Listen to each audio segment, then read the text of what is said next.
A la George Gershwin or Rodgers and Hart.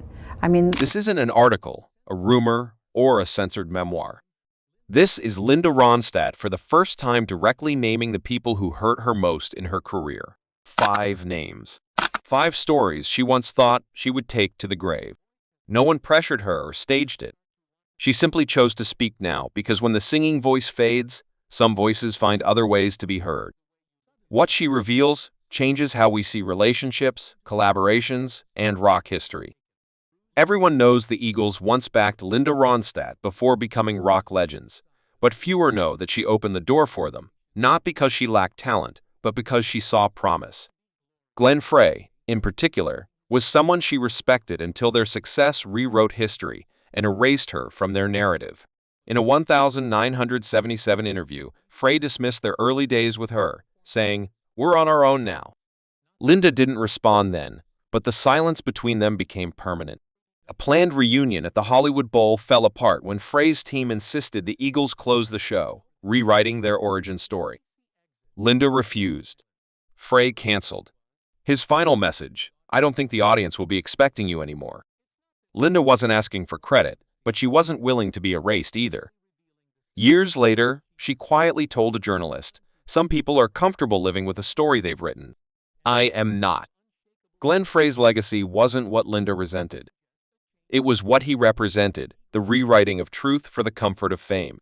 When he died in 2016, she said nothing publicly, only confiding to a friend, "I wish him peace, but I regret thinking we were allies." If Frey was the first cut, Neil Young was the deepest. She admired Neil, his outspokenness, his values, until a benefit concert in 1976 revealed another side. When she suggested songs with emotional depth, Neil scoffed, calling them salon music. His dismissive attitude excluded her from the show, and though she didn't confront him, she cried backstage. From then on, she rejected all offers to collaborate with him.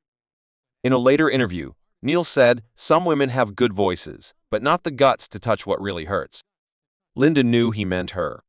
She didn't speak out, but at a private gathering years later, when asked about him, she replied, "He is very good at making people believe he's on the right side, even when he silences others."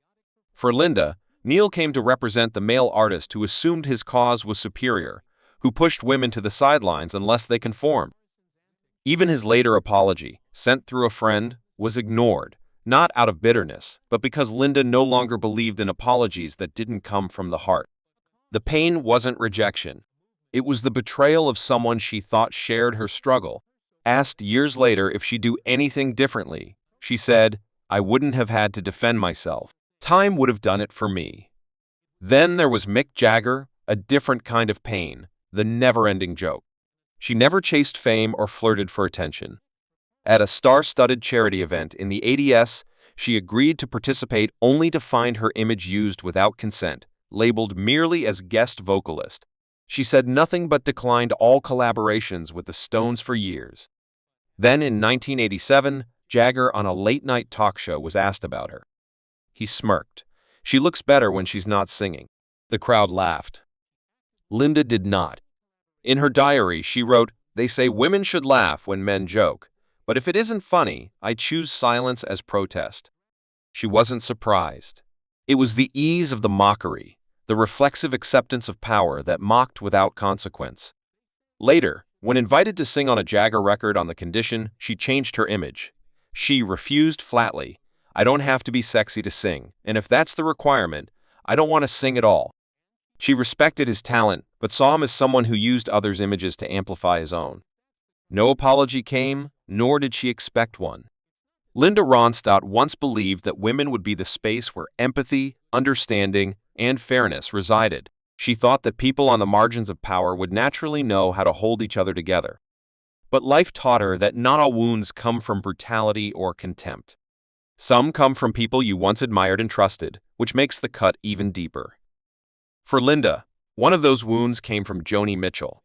Linda had always admired Joni, not just for her voice, but for writing her own songs, owning her sound, and maintaining full creative control. Linda, by contrast, interpreted other people's songs and often felt inferior next to artists like Joni. In 1979, At a Rolling Stone concert, Linda performed a special arrangement of Joni's hit River. The audience response was overwhelmingly positive. Backstage, Linda approached Joni, who looked at her, smiled slightly, and said, "I didn't know my songs were so popular." It seemed like a light remark, but Linda heard the sarcasm in every syllable.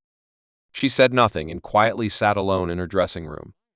A week later, in an interview, Joni was asked about other artists covering her songs and said, "I write for my blood.